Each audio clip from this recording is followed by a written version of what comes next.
Sitting here in my office right now, just doing some work, doing some stuff, locking in some sports bets, placing a few trades in the market. I'm kind of done for the day. So I felt like, yo, let's just go live again. You know what I'm saying? Let's just go live again and talk to Dallas Cowboys fans. So keep things informal, man. As like I said, my main focus is to really just to talk to y'all, talk ball with y'all, and interact with my people, man. And that's my promise to do in 2025. Talk to y'all a whole lot more and talk to the haters a whole lot less, man. So sitting here lamping, locking in some bets. Got a few locks, man. I just took what did I just take? I think I just took Spencer Dinwiddie's under. Uh so yeah, man. So sitting here vibing, man. Meek, what's going on with you, bro? What's going on? F the haters, man. Justin, you got him, bro. Facts, facts, facts. Common sense, what's going on, bro? You know what's going on? Like I said, man, I'm just sitting here chilling. I'm in here. This is my office. It's like my work office, man. So over there is my studio. This is like my work office, you know what I'm saying, where I do the real work, my investments and, other stuff, man. So I kind of come out here and do stuff. I'm not sure if I ever showed y'all this, right? So this is like my wall, right? So every time I travel, the one thing I get is like magnets, right? So everywhere I've been across the world, I grab a magnet and kind of just put it on the wall there, man. Kind of my reminder of, all the places I've gone, right? So I got, let's see, I got Vegas, of course, numerous Vegas, Thailand, Dubai, Maldives, Hawaii, Puerto Rico, Aruba, Tampa, Minnesota, Florida, Japan, Colorado, Mexico, Chicago, Mount Rushmore, Turks and Caicos, right? So I really put all that on my wall, man. It's kind of a reminder when I come here in my office to get things done, man. Kind of a reminder, right? Why other teams steal the upside down logo? Yeah, it's one of those things, man.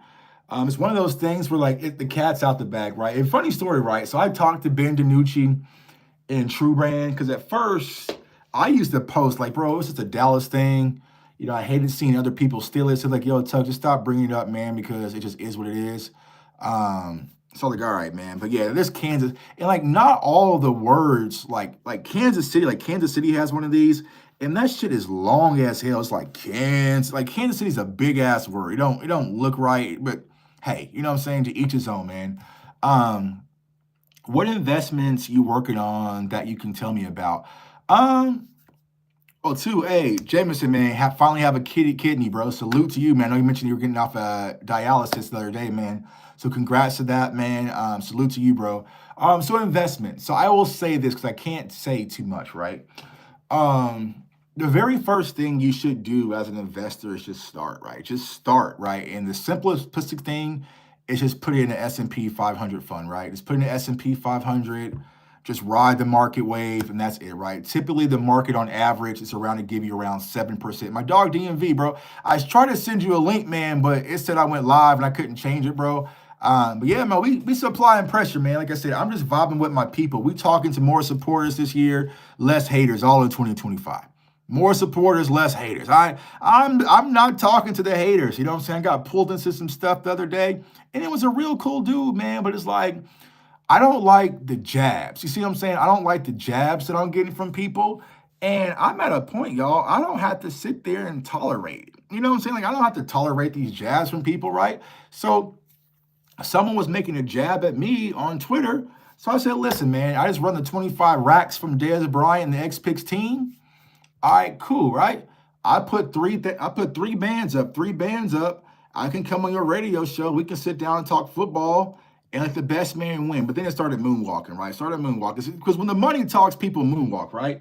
It's like, why does it have to be about money? Why does it have to? I'm like, well, I'm not coming on your show for free. You know what I'm saying? Like, bro, like I want your spirit. Now, let's say me and DMV have a bet. Cool, bro. Give it to charity or do whatever. You know what I'm saying? Cool, bro. But for you haters that want to talk and feel like you can go to toe to toe and take jabs at me, nah, bro. I want your money. I want you hurt. I'm not donating to a charity of your choice. Nah, bro. I want your spirit, and I'm gonna take your three bands and throw that shit, bro. You know what I'm saying? Stargazer said they don't have no money. I know, but hey, bro, like I don't. That's not my fault. Like here's my problem with that, right? If you don't have no money, that is fine. That is fine, right?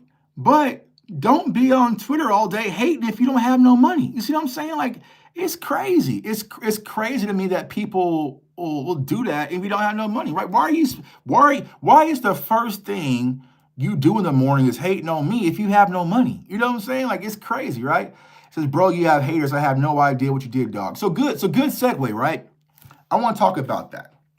Kind of one of the reasons I want to go live, right? Because a lot of people are asking me, like, yo, Tuck, what have you done to become now like the public enemy? Like, bro, you haven't even said, like, you haven't been on Twitter, like, you didn't even tweet on game day. Like, you've just been kind of chilling lately, doing some other stuff, right? So, Tuck, what have you done to become public enemy number one amongst the Cowboys? I would say Twitter community, because outside, like Instagram rocks me heavy. TikTok is my biggest supporters. I just don't like the app, right? And YouTube, of course, y'all rock with me, right? So it's really just on Twitter. And so what happens, it's like this analogy, right? Let's say Twitter's my hood, right? That's my neighborhood. And pretty much I always call Twitter like my hood. That's where I started. That's where I kind of got found, right? So let's say I come from the hood. I come from the projects, right? And let's say I become an NFL draft pick, right? Now, typically when that happens for players, it's like, yo, so-and-so got drafted. He's from my hood. Man, I'm proud of that boy. I went to high school with him. I knew him. I got to see him coming up. Whoop-de-whoop. Like, that's my dog, right? Right? So cool, right? So that's how it started with me, right? It's like, yo, Tuck is going crazy right now. Like, that's our guy. Yeah, Tuck, keep going, right? Now, once that happens, what's up, my dog Rome? Once that happens, you have two different options, right? You could, what some athletes do, they turn their back on their hood, they never come back, right? Me personally, I don't do that. I still help my community. I still rock with my content creators, big, tall, or small. If you have 5 viewers on your channel, I'm there. If you have 500,000, I'm there, right? I'm still rocking with the community.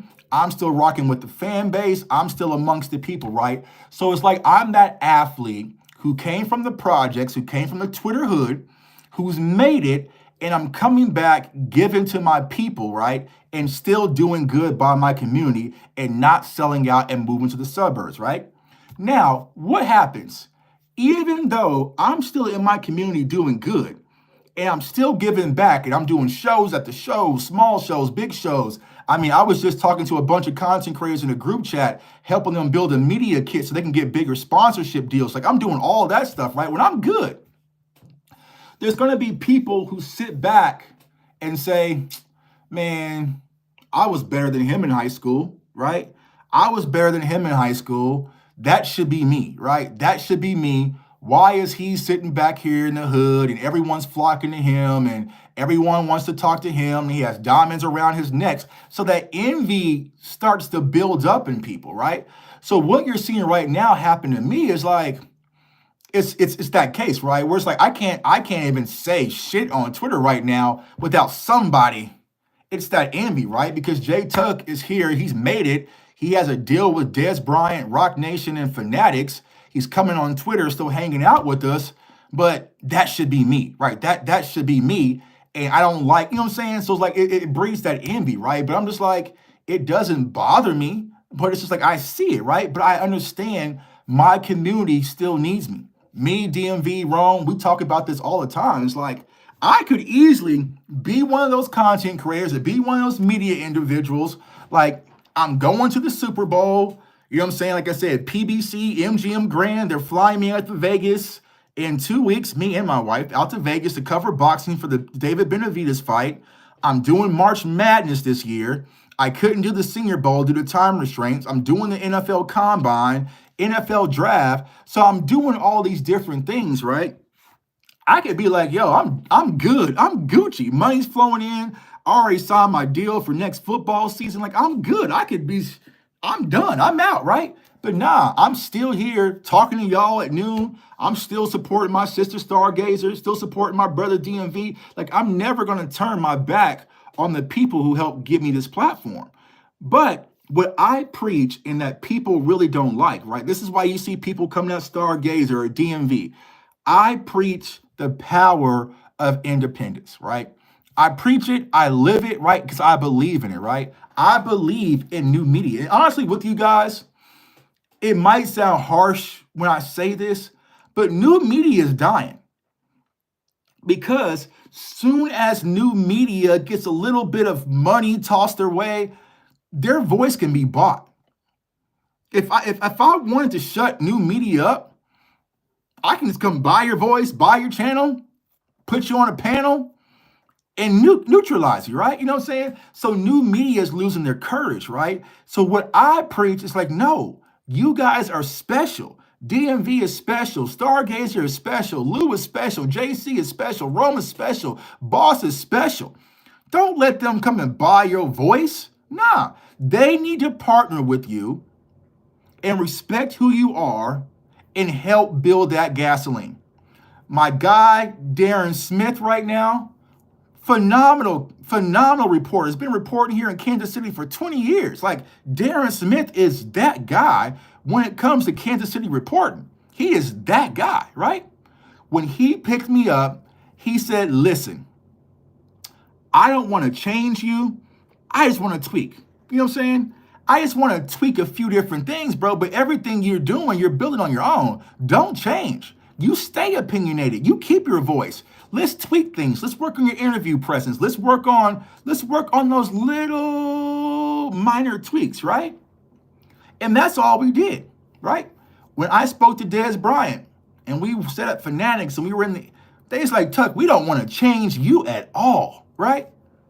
Just go be you. Just go be you. You have it. You have it. Just go be you, right? So it's important to partner with people who believe in who you truly are, right?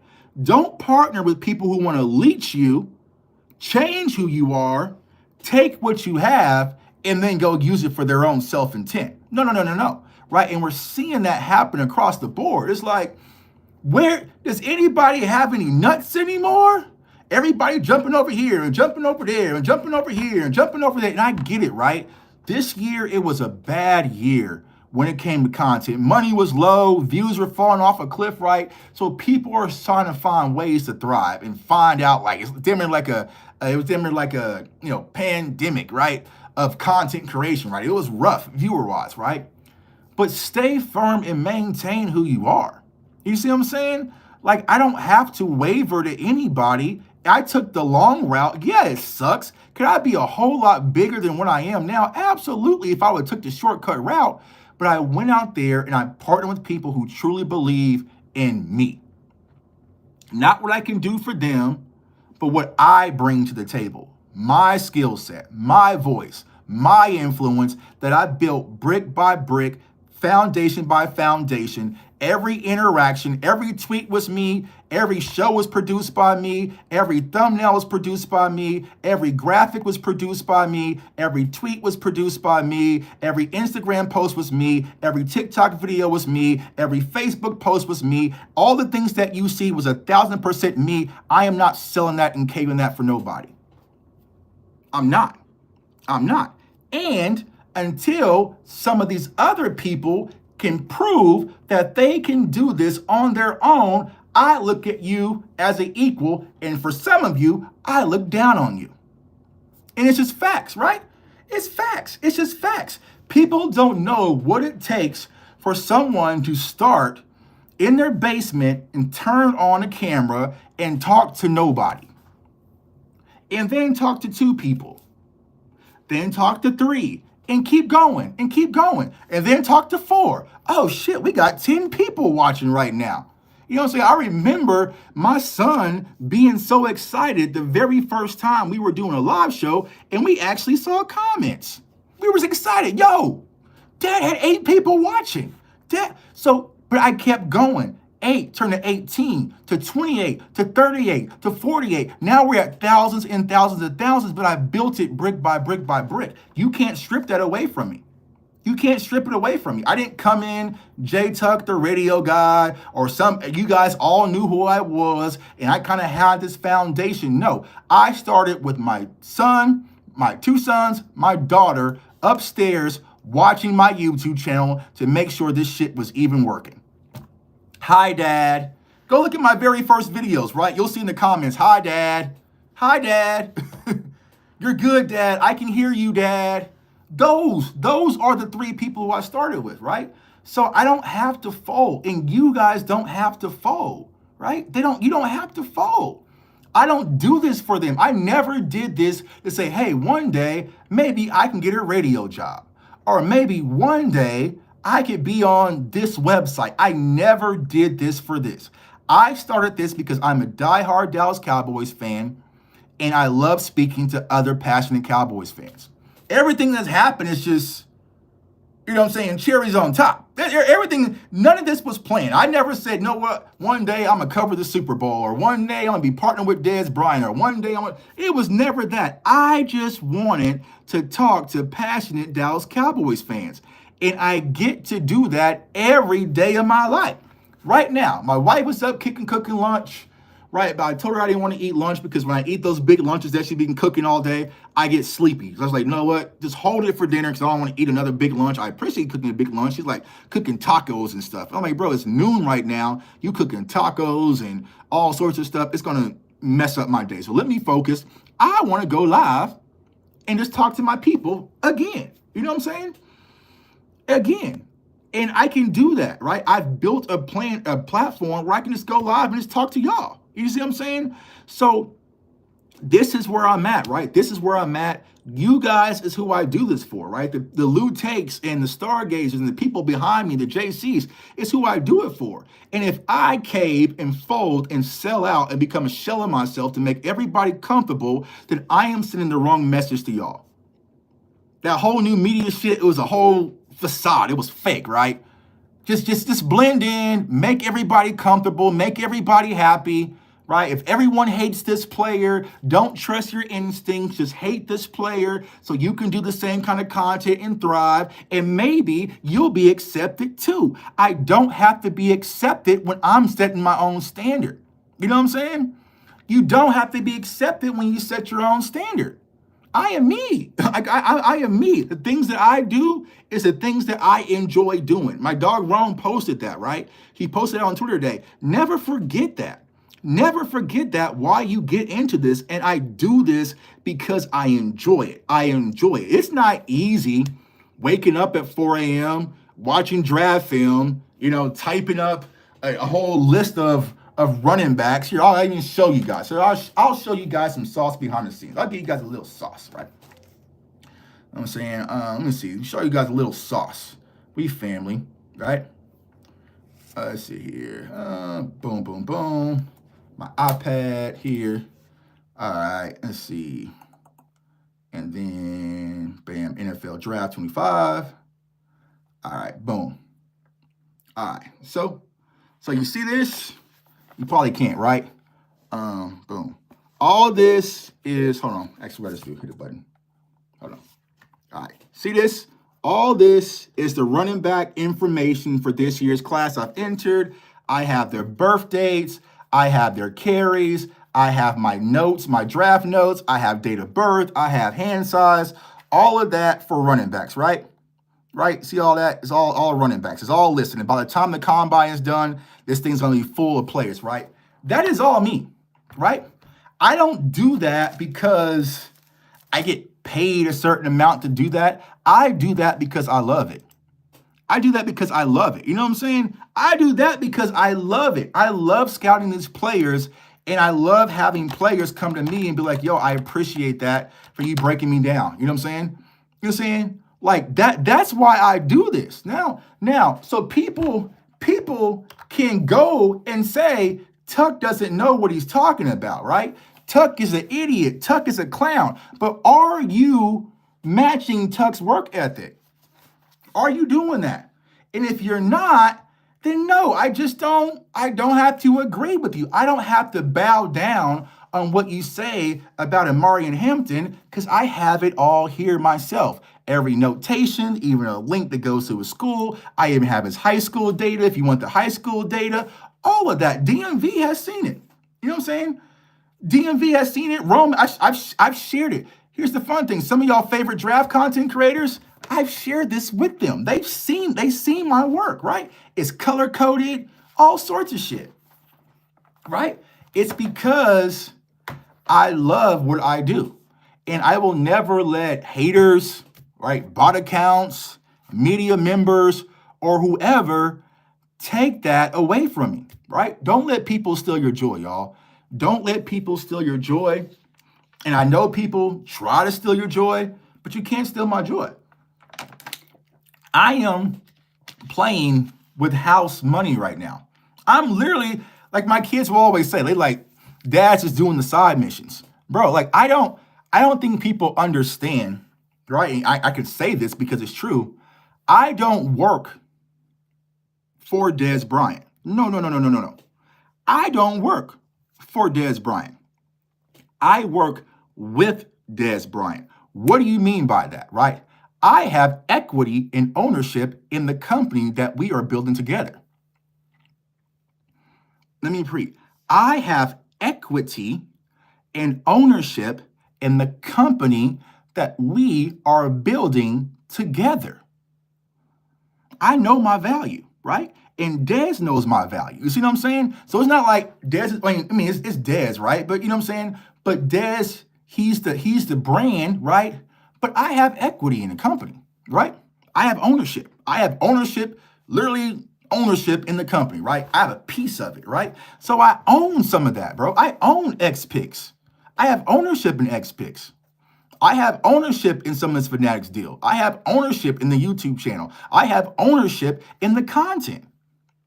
But see, people think they see Tuck online and I'm just a dumb guy who's just doing stuff for Twitter engagement, that I'm Twitter engagement or engagement farming. Why would I have Twitter engage y'all or farm engage y'all for $25? I have ownership in the companies. Multiple companies. That's just that company. I have ownership in my own company, CFO Sports, 100% equity, the merch, everything. You see what I'm saying?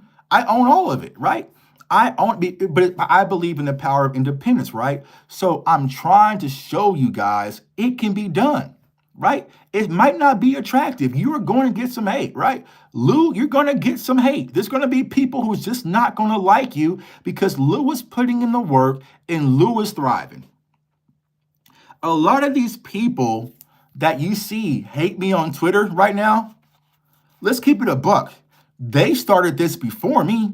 They were doing this before me. Some of these guys, I was looking at their articles when I was just being a fan, right? Looking at their writings, tuning into their radio shows, right? And not only did I pass them, I lapped them, right? So they're not gonna like Rome, who started in his kitchen. And all of a sudden, Rome's at 30,000 subscribers, 30, you know what I'm saying? 30, whatever he's at right now, they're not gonna like him. You're not supposed to like him because Rome is a reflection of what you didn't have the courage to do. Right? Not everyone is supposed to like me, right? Because I'm a reflection of what people did not have the courage to do. Oh, I could have easily folded, man. Y'all remember my dog Sid, right? Y'all, my guy Sid, man, from Canada, right? It's your boy Sid, man. Sid had quadruple the subscribers that I had. Much bigger channel than mine, right? And I felt like for a moment, I was never going to catch Sid. You see what I'm saying?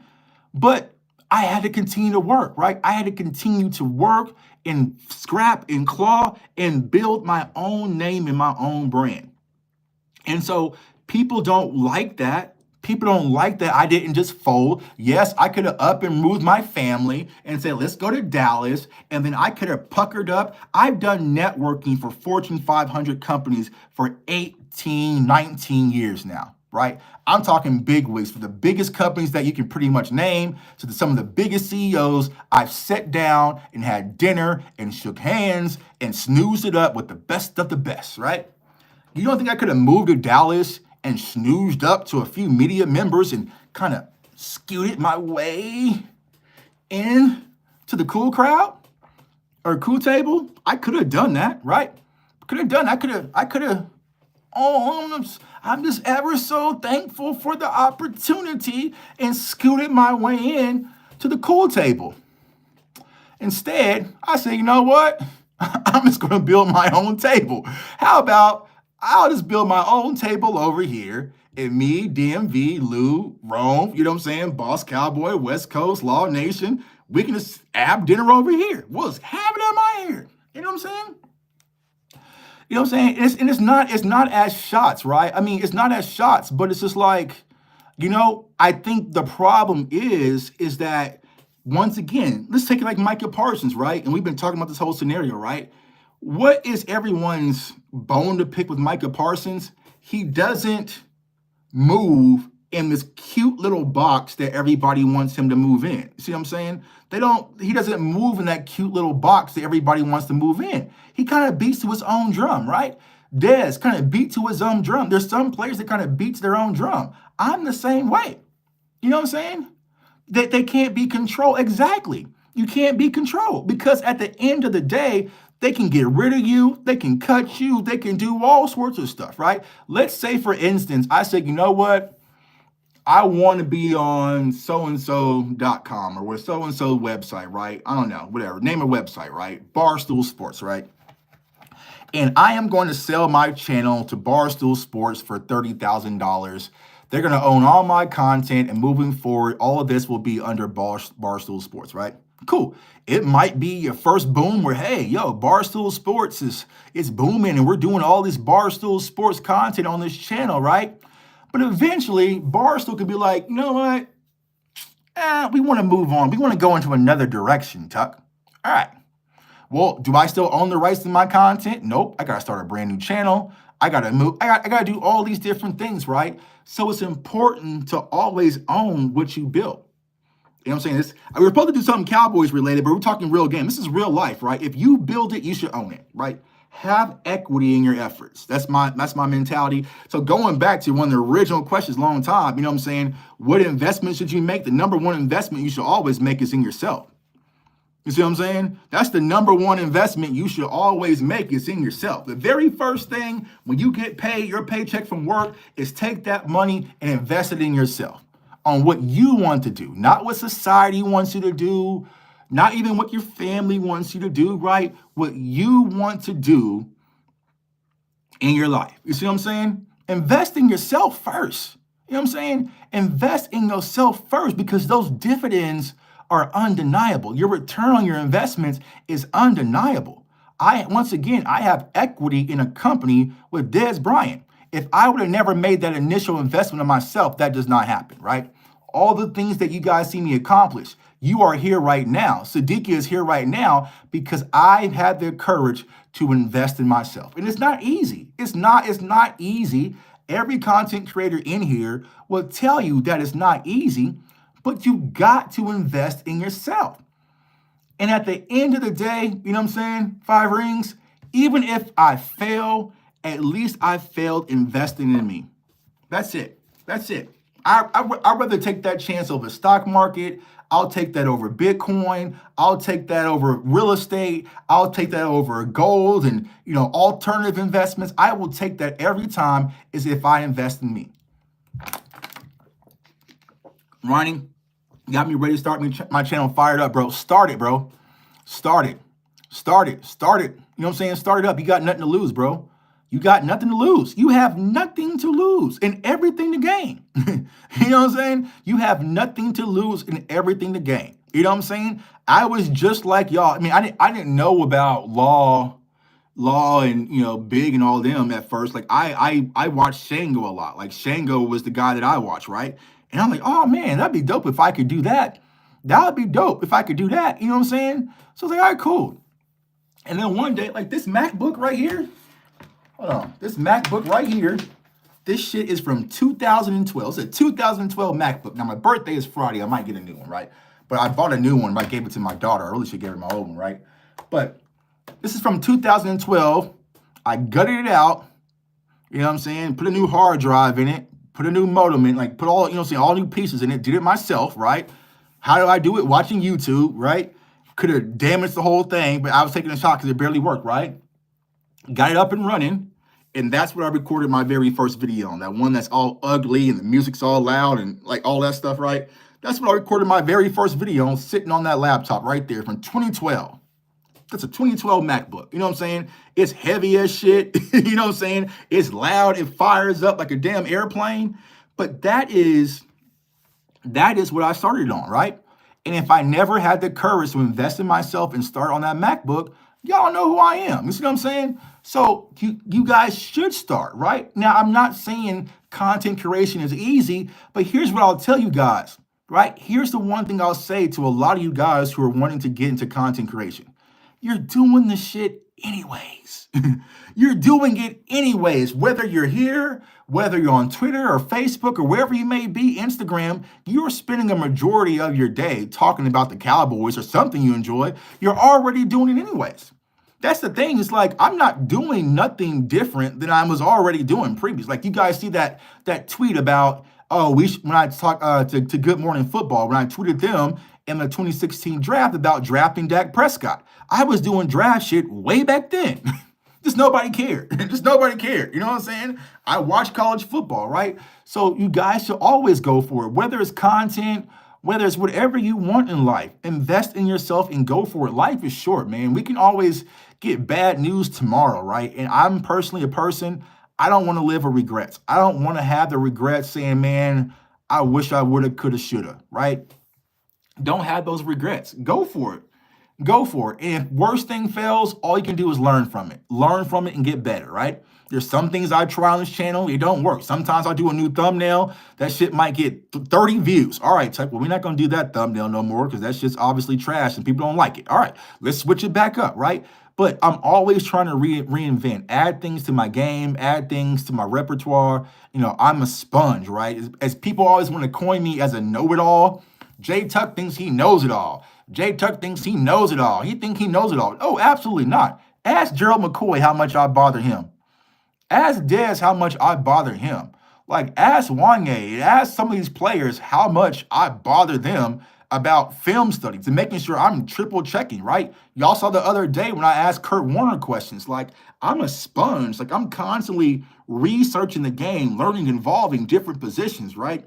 That's why I'm in. I never said I'm a know-it-all, end-all, be-all, and I'm the film guru. Absolutely not, because there's so many little dynamics to the game. You're constantly learning, right? But every day I'm trying to learn something. That's how I got into the whole scouting academy where Gerald McCoy was like, yo, let me put in a word for you and put you in this NFL scouting academy. You know what I'm saying? Now, honestly, transparency, I'm not close to graduating it because 2 weeks later I got hit with the whole Dez thing. So that kind of threw things to a loop. But my professor's going to let me maybe push it back till next year and finish this summer, right?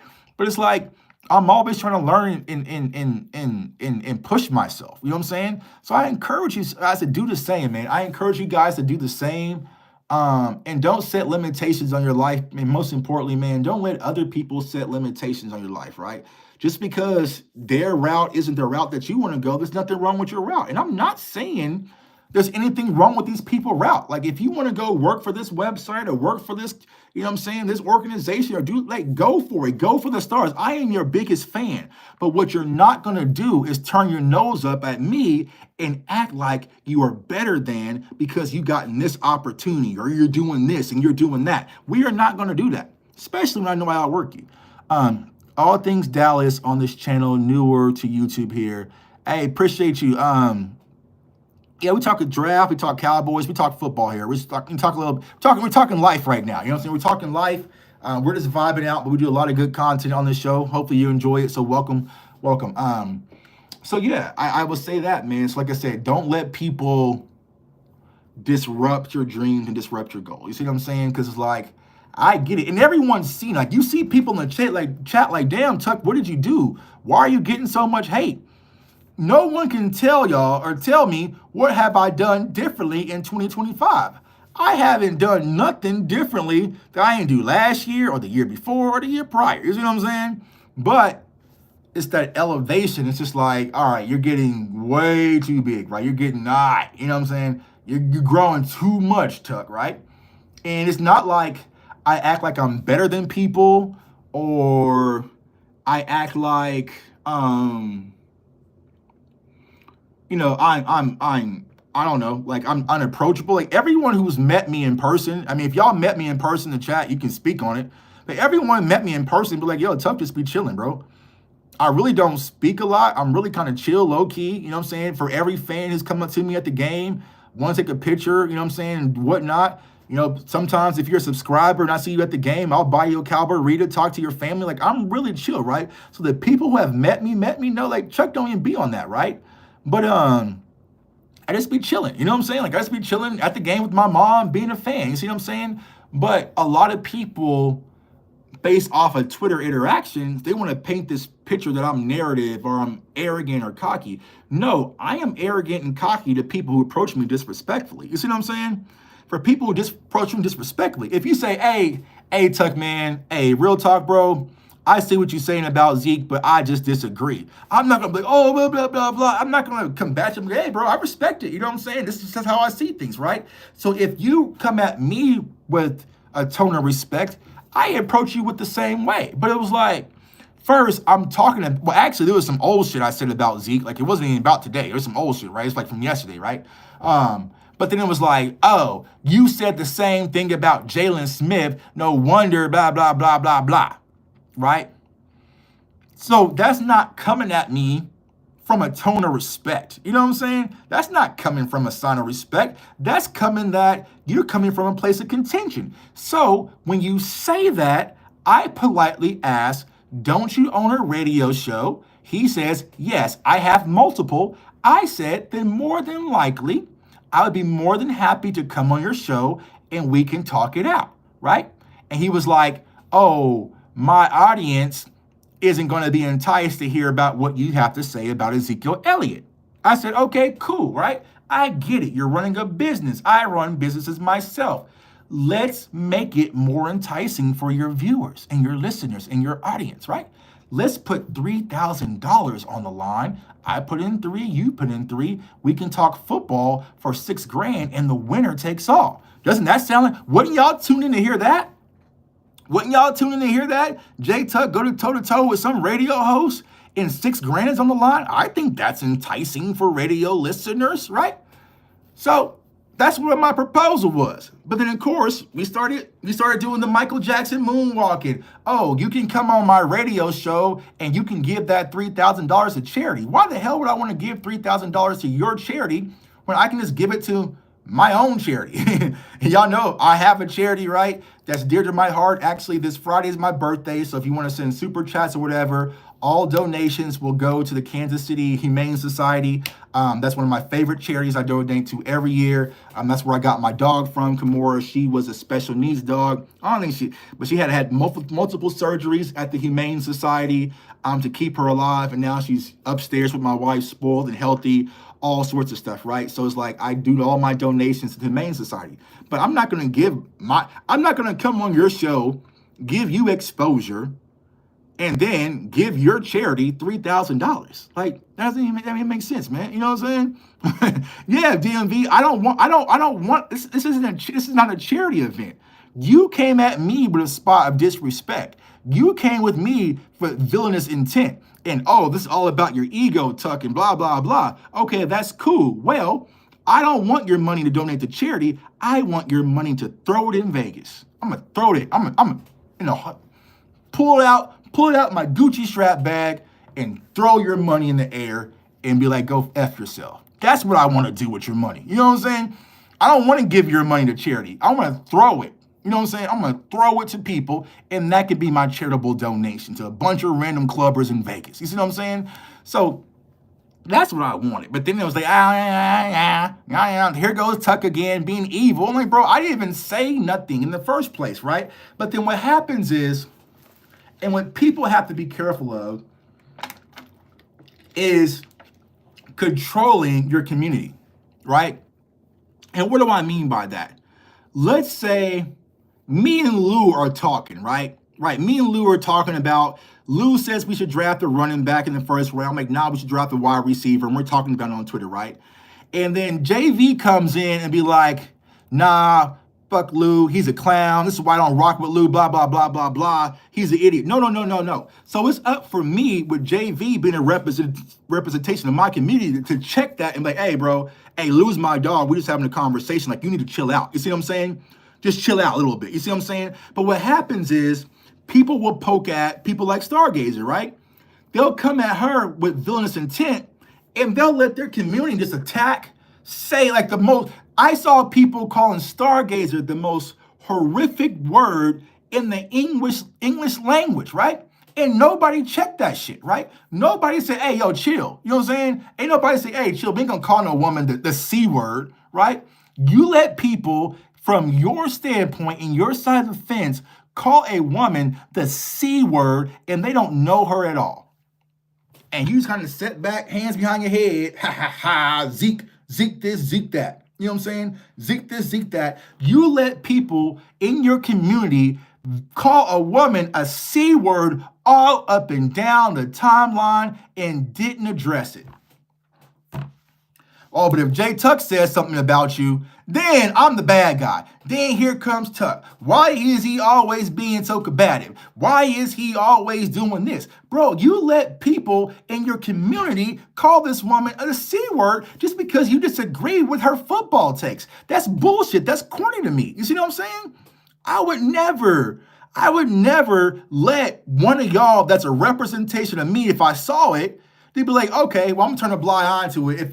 If I saw y'all attacking a guest or someone in the comments, like even when we do the Eagles shows, right? Even when I do the Eagles shows, we used to do all that stuff. I used to tell y'all, chill. You know what I'm saying? So it's like it's about restoring order, right? And it's like there's a lot of things that I just don't like in our community, and they let those people get away with it, and I'm the villain, right? I'm the villain. I'm cool being the villain because you know what I'm saying? I'm cool with being the villain, right? But it's just like, it's crazy to me that people will sit there and allow it, right? Now, right now, there's probably thousands of people going off on me in the comments on Twitter. I don't care. I don't even see it. You know what I'm saying? But going at our women and stuff, like, bro, it's just crazy, right? It's just crazy. Why can't it just be football, right? Even if you hate Stargazer, right? And I hate bringing you in this, right? But it's been going on with you, right? So fuck it, I'm gonna speak on it, right? Even if you hate Stargazer, think her takes are bad, horrible, wrong, right? And I'm telling you, she ain't been batting 100%. Here's the thing I'll say about Star, right? Since the moment that Star has came into the game, and I first saw her, she was attempting to learn and break down film, right? So she had the courage to build her channel, but also put herself out there and breaking down film and kind of learning the game, right? I will 1000% respect that because Stargazer has bigger nuts than a lot of the men in our community. I mean, my goodness, y'all, Ezekiel Elliott's dad offered a $10,000 prize for someone to break down film and nobody stood up. None of these Zeke haters stood up. Now I'm going to tell y'all the truth. Zeke is my dog, right? I like Zeke, you know what I'm saying? Though I've never met him, right? I met his family, right? But his dad went on with boss-in-law and said, I will bet someone $10,000 they cannot break down film showing that my son has lost a step since 2016. And I called boss-in-law and say, listen, man, I love Zeke. That's my dog. You know what I'm saying? Like we drafted him. But for that 10 bands, Zeke would have been up out of here, broski. I would have packed Zeke film up. He would have been up out of here. And boss was like, Tuck, don't do it because I know you can. And I was like, hey, bro.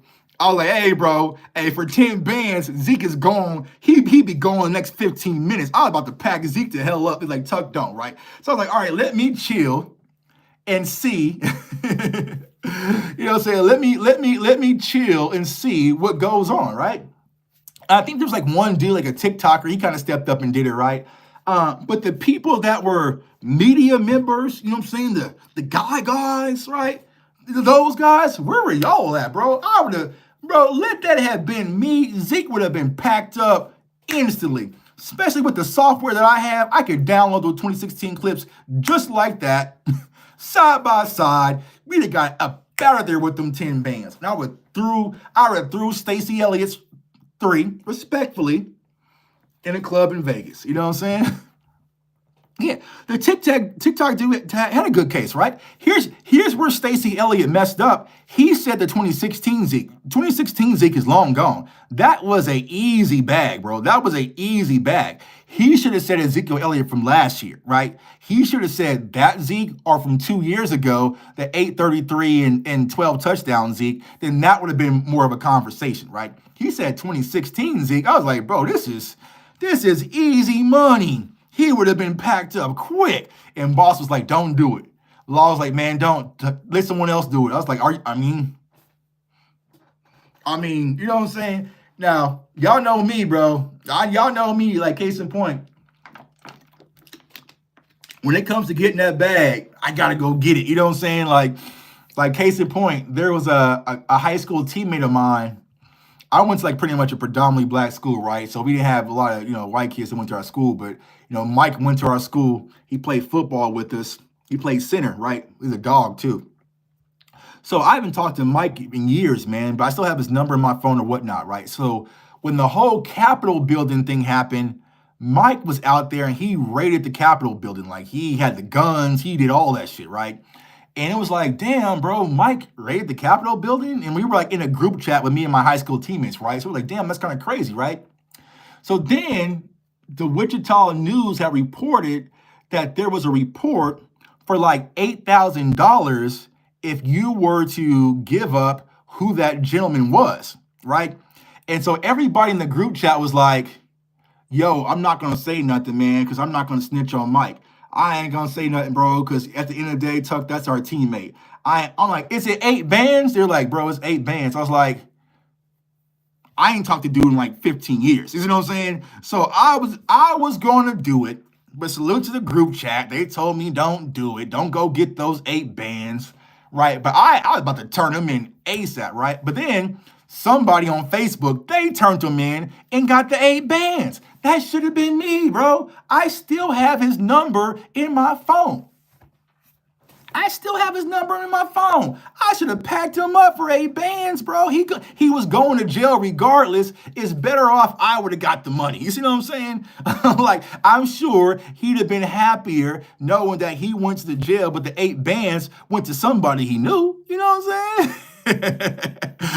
If them 8 bands would have been on FanDuel, hell yeah, bro. We would have been at the tank fight, sitting ringside with them 8 bands, bro. You know what I'm saying? So like I'm saying, when it comes to the 10 with Zeke, hey, bro, I was about to do it, y'all. I had my finger on the trigger. And Zeke and Stacey Elliott, respectfully, was about to get packed up for them 10 bands. It was about to be bad, right? But I decided to chill. But why didn't they take that offer? You know what I'm saying? Why didn't they take that offer? You see what I'm saying? Like, it was easy money. Easy money. Okay, what is 8 bands? Oh, white dude. $8,000. $8,000. Do y'all want me to tell y'all the real problem with the Cowboys? Sure, go ahead. Why not? Sure, why not? Man, hell no, I would have been heartbroken. Son who did a foul. Man, hey, bro. Hey, tacos and touchdowns, my dog, man. It was $8,000, bro.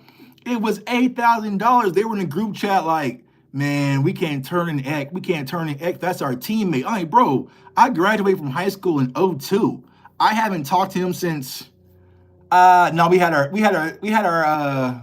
So 2012 was the last time I talked to him because we had our 10-year reunion, right? That was the last time I talked to him, right? It was 2012. You know what I'm saying? Nah, bro. I feel like friendship and loyalty has been voided at that point for 8,000. Man, DMV, I'm not going to read that comment, but yeah, bro. You know what I'm saying? Yeah, bro. Can you imagine 8 bands in Miami? Woo. 8 bands at Club 11? Woo, child. You know what I'm saying? Man. Dan Quinn's first season with the Commanders was 12-5. Weren't we 12-5 the past 3 years? Yeah. Hey, man, I'm just being honest, man. So, Zeke, whatever. But I was saying, why didn't they go take that 8 bands, bro? Or 10 bands. That was 10. You know what I'm saying? It was you gonna turn them in. Hey, man. Hey. You know, I wouldn't have threw all 8. You know what I'm saying? I would have threw all 8. I would have probably just put them, you know what I'm saying? Maybe a cool little like 4, like little 3, like little 4. You know what I'm saying? But it's like, yeah, you know what I'm saying? Jackson, appreciate you, bro. Your hat says salad. Yup, salad. Eat it. Feed them. Yeah, you know what I'm saying? So I was like, yeah, bro, I would have, for 8 bands, you haven't talked to the dude in over a decade. You know what I'm saying? Yeah, I would have put something on his books, bro. He would have had some honey buns. I would have got him some Jack Mac. I would have took care of him, bro. You know what I'm saying? Did that TikTok guy get his 10 G's? I don't think so. I don't think so. Um, Mike Zimmer came to the Cowboys coming from the Vikings. The Vikings are now 14-3. Yeah, but they got a completely different coaching staff over there. It's different. Am I a Sigma? No, I am not. My brother is. I'm bad with frats. What's the red one? Kappa. My brother's a Kappa, right? So speaking of my brother, right? Fun story, right? We're probably talking about football, right? Fun story. Tuxedo Hollywood, he responds to my DMs in 30 seconds. The streets got it wrong. I'm hella Hollywood, man. I'm hella Hollywood. I'm so Hollywood. People DM me, I leave them on red for weeks. You know what I'm saying? You know what I'm saying? I'm actually crazy part. I was answering DMs on Twitter and Instagram, and they asked me all about the same play. Like they were asking about Mellow Dots in the corner at Kansas, and I was asked about Kobe Bryant, like on Twitter. I'm like confused, right? So speaking of my brother, right? So Okoye should have made the film. Perfect person for it. Okoye would have packed him up too. You know what I'm saying? But Okoye, Okoye is doing big boxing stuff. You know what I'm saying? So he probably wasn't even paying attention. But yeah, bro, we were about to get Zeke up out of there for those 10 bands. So funny thing about my brother, right? So my brother is a Kappa, right? Right? And his frat brother is Earl Watson, right? So Earl Watson, he used to play here in Kansas City. He lives here in Kansas City. He went to UCLA, I believe, and then he played for the Seattle Seahawks or something like NBA, right? But he used to date Joy Taylor, right? So I kind of been out with my brother when he comes into town, right? We kind of go out, and I've met Earl Watson a few times, right? I kind of met Earl Watson a few times, and he, like I said, he used to date Joy Taylor, and the whole time I was hating. I was being like some of these people on Twitter. I was like, bro, how the hell did he get Joy Taylor, dog? Like, how did he get Joy Taylor? Like, it just didn't make sense to me. It just didn't register in my head. He got NBA money, but not NBA like that money. You see what I'm saying? So I was like, all right, bro, nice to meet you. What's up? But then back in my mind, I'm like, how the hell does this dude get Joy Taylor? It just doesn't add up. Come to find out, it was a lot easier than I originally expected. Okay, so my apologies, bro. For hating on you like that. If I would have known it was that easy, I wouldn't hate on you like that. But it's like, yeah, it's a funny story, man. Cause I was like mad, bro. Like he's like, brother's like, what are you mad about? I was like, how? You know what I'm saying? I was just like, how? Like, I don't know. Like whatever. Didn't Skywalker do the Zeke film? I'm not sure. I know Skywalker was gonna go get the bag. I'm not sure if he ever released it or not. Because Sky called me and I was like, listen, bro, go get it. You know what I'm saying? I'm not gonna go get it, but if you want to go get it, go after it. You see what I'm saying? I'm not sure if Sky ever did, right? Let's see here. I'm gonna see what bets are here. So for you guys who don't know, like when it comes to sports betting, I do it come on like day trading. So I sit here and watch a bunch of line movement and just waiting for shit to click in. Let me see what I got. What we got. Show me what you got, little mama. All right, so we got Garrison Matthews under 13.5. I gotta do that on my phone, so I can't. Damn it. Let's see. Yeah, we'll keep rocking. Have you heard any rumors of attaining Myles Garrett? No, I haven't. I haven't. It would be nice, but that ain't happening. Y'all know that's not happening, man. And so I would say this, man, kind of keep y'all head on a swivel. Right now it's going to be the Tyreek Hill to Dallas, right? Myles Garrett to Dallas. I saw Greenlaw to Dallas. Like, you know what I'm saying? It is what it is. I tell you guys to go to Spot Rack. Go to free agents, hit the top button, and start from the bottom up, man. The cheapest ones, start searching there, and that will be your list of pools of free agents you can get in Dallas, man. That's about it. But let me look at that, because I was, let me see. Because I was playing around on Spot Track this morning. Silly season time, yeah, bro. It's gonna be hella silly this year because you got the coaching stuff, You got, you know what I'm saying? You got all sorts of stuff. So let me take a look here. All right, boom. All right, Dallas Cowboys. All right, boom. And then we have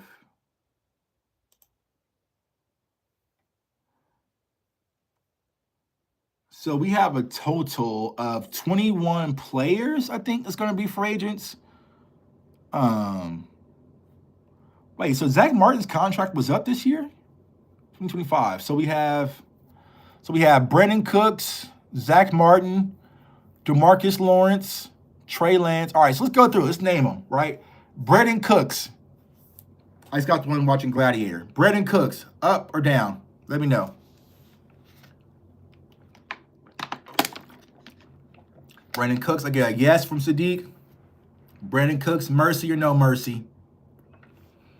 I see a thumbs down. I like Cooks too. I love the celebration. But them thumbs down, thumbs down. Okay, so Brandon Cooks is up out of there. Zach Martin, thumbs up, thumbs down. Let's see here. Zach Martin, thumbs up or thumbs down? We don't utilize him right. I think thumbs down, Zach Martin. Thumbs down, Zach Martin. So no mercy for Zach Martin. All right, DeMarcus Lawrence, thumbs up, thumbs down. DeMarcus Lawrence, 32 years old. Let's see here. Martin, thumbs down. Getting some more thumbs down. DeMarcus Lawrence. I mean, I would like to keep Tank, but it depends on what the price point is. Let's see.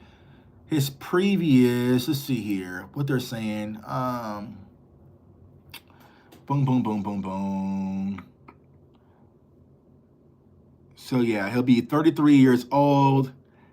He has avoided years. Base salary is 1.2 mil. Cap hit will be 8.7. Let's see here. I'm not logged into it. So it depends on what he's going to warrant, right? I mean, I wouldn't mind D-Law coming back, right? But it all kind of depends on what's the price point. But he might be in a situation where he might want to go compete for a championship or whatnot too. So let's see here. So your pre-June 1st release, dead cap 7.4 mil. We save 1.2 savings. Post-release 1.2. Okay, so yeah, they'll probably move on from D-Law, possibly. All right, so D-Law, we got D-Law. So we scratched out Brandon Cook, Zach Martin, D-Law, Trey Lance. I know y'all probably going to want to cut him, right? So you can probably scratch off Trey Lance, all right? So I'm not going to ask y'all there. Eric Kendricks, thumbs up or thumbs down? It's a thumbs up for me when it comes to Eric Kendricks, especially as Zimmer returns. I got thumbs up for Eric Kendricks. Thumbs up. Played outstanding, man. And you know what's crazy? We would have fumbled and lost out on Eric Kendricks. He would have went to San Francisco. If Mike Zimmer had to step in and make that phone call, right? Didn't have to step in and make that phone call. So I got thumbs up Kendricks. Brian Anger, he'll be back. Punter, right? He's a punter, so I ain't going to spit too much. Jordan Lewis, thumbs up, thumbs down. J. Lou is a thumbs up for me. So J. Lou, his base salary last year was 1.3 mil. Yeah, that money got to come up for J. Lou. And he also has Dave Cantor as his agent. Yeah, that money's coming up for J. Lou. He's 29 years old. So it's funny because J. Lou feels like an old vet, but he's only 29. So he's still fairly young. 7-year guy. And, y'all saw the interaction me and him had. Let's see here. Yeah, thumbs up for J. Lou. Thumbs up for J. Lou for me. So J. Lou's back. Kendricks is back. All right. Linval Joseph, thumbs up or thumbs down? Let's see. Biggest free agent other than Osa. Yeah, we'll get to Osa here in a second. Linval Joseph, thumbs up, thumbs down. I can see Linval Joseph returning. Does he really play well under Mike Zimmer? I feel like that'll be an affordable deal. He is 36 years old. Um, so I can see that happening. I can see that happening. I would give Linval a thumbs up. Yeah, I think thumbs up for Linval Joseph. Cooper Rush. All right, so let's put it, right? You have Trey Lance on this side, Cooper Rush on this side. Who are you signing? Cooper Rush or Trey Lance, or you let them both go? I think they're going to bring back Cooper Rush, especially if Mike McCarthy returns. Me personally, I would let them both go and just go get a rookie. But I would personally try to keep Trey, but I'm not having that argument. You know what I'm saying? I'm already getting criticized for the Zeke thing. When people act like I wanted Zeke over every running back in the draft, right? But I would go with Trey Lance over Cooper Rush. Or possibly draft the guy, but we'll see. So I would probably try to move on for Cooper Rush, but I think Mike McCarthy really likes him. CJ Goodwin, he'll be back. Trent Sieg will be back. Chuma Udoga, thumbs up or thumbs down when it comes to Chuma?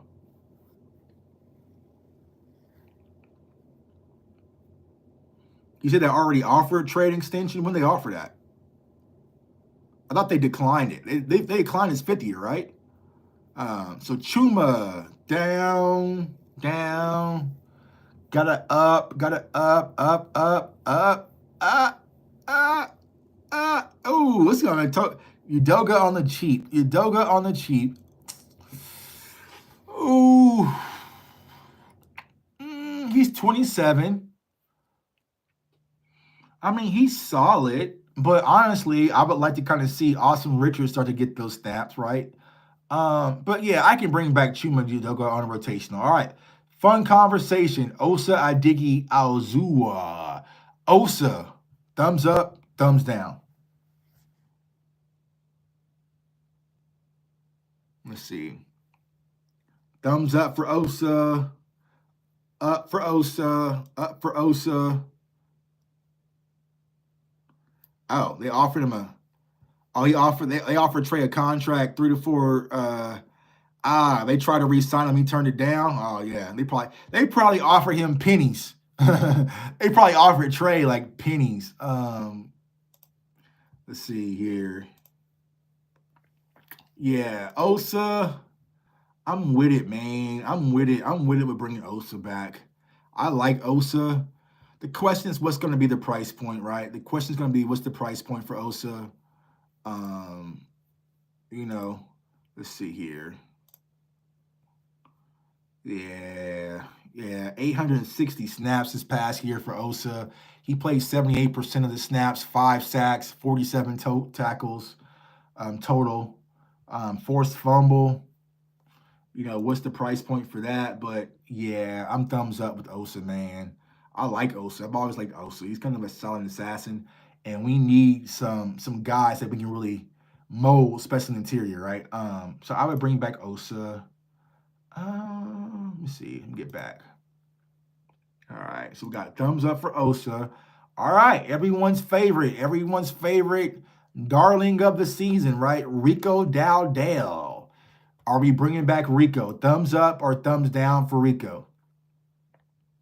Thumbs up or thumbs down for Rico? Why does everyone clown Mozzie in the run game, but not Osa sitting right next to him? I think Mozzie has more expectations being a first round pick, right? But also Osa isn't bad in the run game, Rico, thumbs up. So, good question. DP has put it. Are we signing Rico with the mindset that he's RB1, like he's going to be the guy? Or are we signing Rico with the mindset, is he going to be RB2? That's what you have to sell me on. That's my conversation piece right there. That's my conversation piece. Y'all talk to me. You know what I'm saying? If it's RB2 Rico, I'm with it. I'm not a Rico hater. I'm not a Rico hater at all, right? He's RB1 for next year. Ooh, Lou, don't do that to me. Yeah, I can't. He's 27 years old, right? So people who don't like, older running backs, he's 27 years old. He's had some health issues prior before. Um, I don't know. I can't. I can. It's gonna have to be very team friendly for me to be okay. Let's bring Rico back. But if they pass on these draft, y'all, I'm coming unglued. So I'll give Rico a neutral, depending on what's it for. If you say RB1, no, right? I'm not paying him RB1 money, right? And I don't want to act like I'm knocking Rebo his money, but no, I'm not doing that, right? So I'll stay neutral if it's very team friendly and we have an RB2 kind of Rico deal. Appreciate the super chat. Did the Bears get approval to speak with Mike McCarthy? Nah. Jerry Jones is just forget Jerry Jones not reading that email. They haven't even responded. Jerry haven't even responded yet. He probably ain't told Mike nothing. Jerry's probably, oh, my bad. Like he said with Cooper Rush. Like, oh, I didn't even know there was some incentives when it comes to Cooper Rush. Yeah, the Cowboys, and they ain't reading that email. They probably hit decline. You know what I'm saying? They probably hit decline. You know what I'm saying? And be like, nah, I ain't get it. Oh, damn, y'all sent that request? When y'all send that? Y'all sent it, oh shit, y'all sent it on the 6th to my email address? Okay, what email you sent it to? Oh, okay. So you sent it to my old email address. Yeah, man. I don't even use my Yahoo no more. You know what I'm saying? You gotta send it to Jerry ain't checked that email, bro. He ain't checked that email. So Mike McCarthy doesn't have approval. And so the thing is, technically, Mike McCarthy is under contract until the 14th, which is next Tuesday.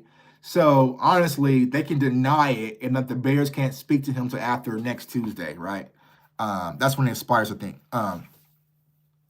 My boss called me. Big news. Oh, all right, DMV, you want to tell us the big news, dog? Or are you know what I'm saying? Salute to the man. It's always good big news. Okay, so Rico, we're neutral. My God, Chauncey Golston, up or down? I'm up, all the way up on Chauncey Golston. I am bringing Chauncey Golston back, right? Because we got the flexibility on Chauncey Golston playing defensive tackle and also edge. And y'all remember when I did the film breakdown on Chauncey Golston, everybody was like, he can't play DT. He's not a DT. He can't. He's just that bad. He can't. I'm like, bro, the film is showing. It's not Jay Tuck saying it. The film is showing it, right?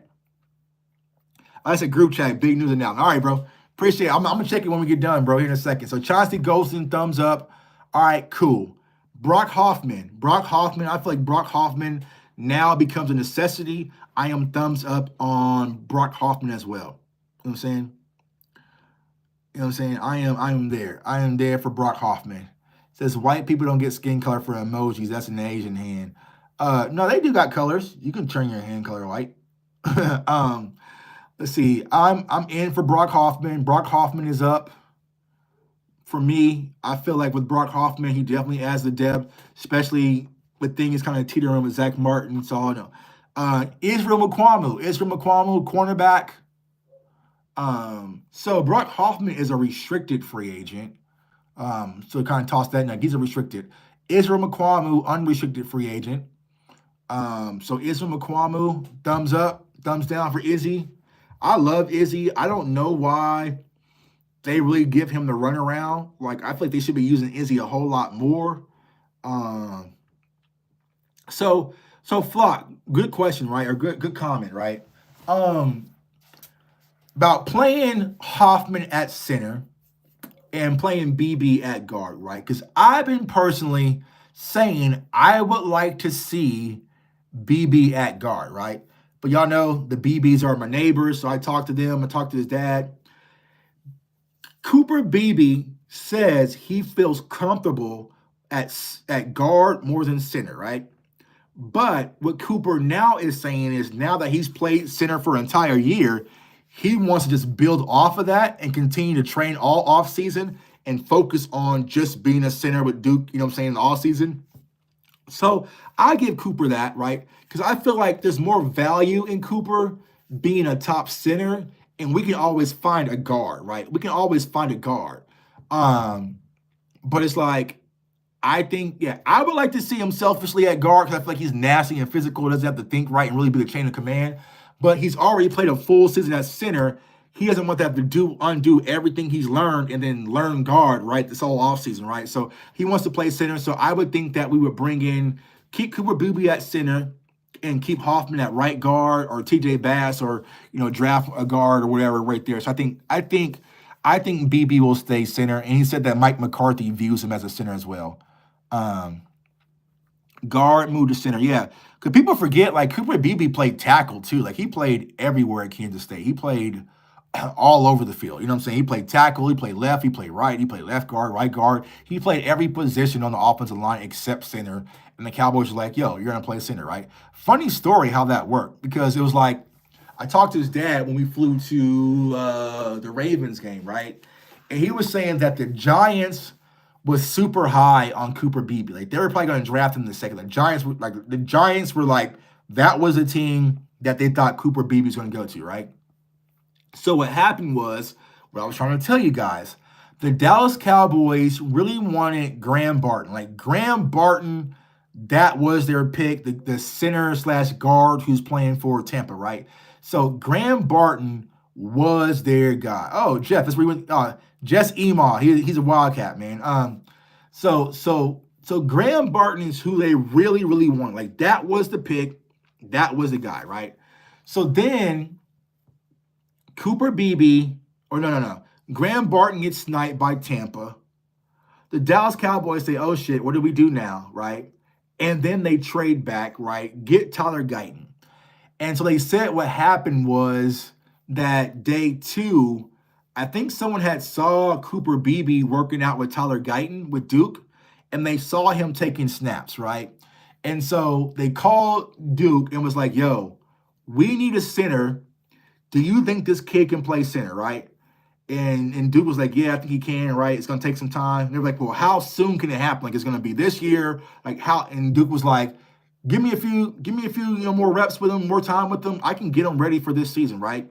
The Cowboys said, okay, bet. All right, cool. And that's why they went and double dipped and got Cooper Beebe, right? So it's kind of one of those things where it's like they had to get creative after they got sniped for Graham Barton. So I think they view Cooper Beebe now as a center, and I think Mike McCarthy views Cooper Beebe as a center, right? Getting back to it, so Ismail Kwame, I think we had thumbs down, not due to his ability, just due to they don't give a damn about him. They don't even use him properly anyway. So yeah. All right, Marquise Bell. It is only 25 though. Marquise Bell, thumbs up, thumbs down. He's a restricted free agent. What is it for Marquise Bell? Why isn't Duke on the staff? Come on, Jerry. I don't know. I like Marquise Bell. I feel like I said, he's a restricted free agent, so he can match. I like what he brings to the team. I like the versatility, right? And also, he can kind of give you that big nickel. So I would keep Marquise Bell, right? Now, it depends on how his recovery goes and all sorts of stuff, right?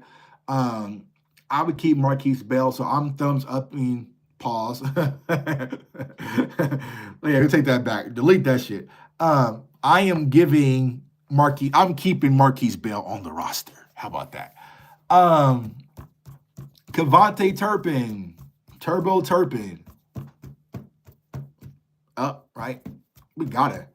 And the thing I hate about Kevontae Turpin is, like, it took Dak to tear his hamstring off the bone for us to use Kevontae Turpin. You know what I'm saying? It took us to Dak had to tear his hamstring off the bone and figure out, you know what? Maybe we should use Kevontae Turpin. You know what I'm saying?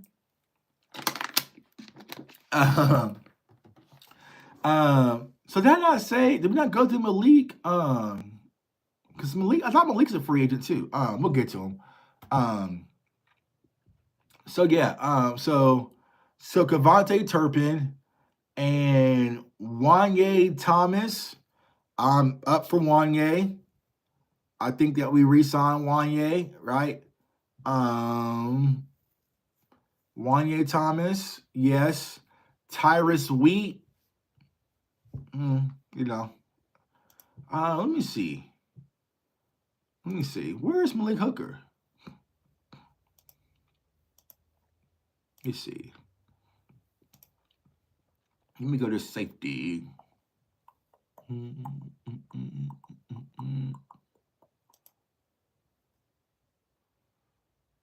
Free safety.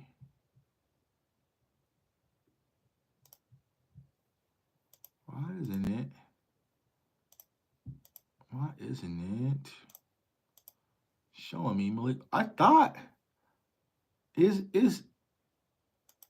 I don't know. Let me see.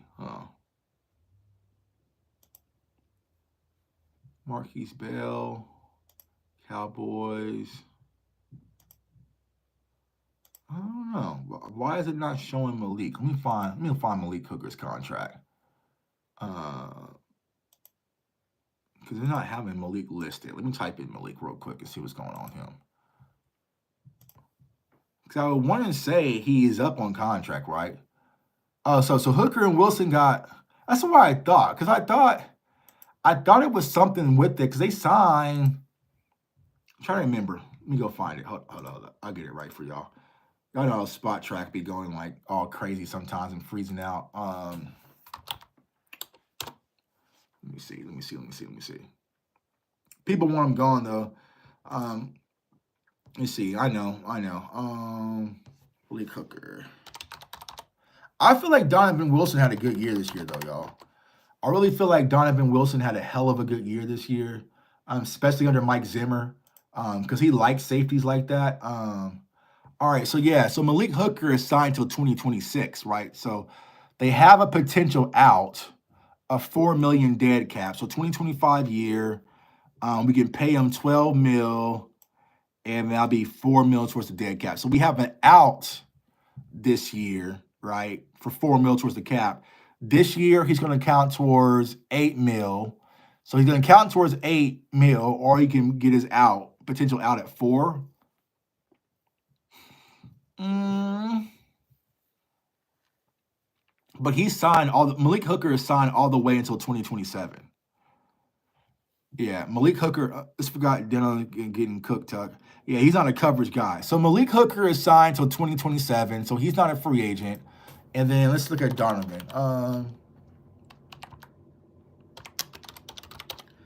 So they have an out with Malik, but will they take it? I don't know. Let's see here. Donovan Wilson is signed. So he is signed through 2026, right? So we have him under contract. Currently, Donovan Wilson is going to be 9.1 in cap hit, but we have a potential out at 3.3 million. You know what I'm saying? So we have outs on both Malik Hooker and Donovan Wilson. So that was about $7 million. That will save you pretty much, right? Oh no, so it's for Malik. So for Donovan, 9 points. So about $6 million Donovan can save in cap hit. So let me ask y'all this: Would y'all waive Malik and Donovan? Would y'all just cut Malik and Donovan? Let's see. Let's see what the deal is.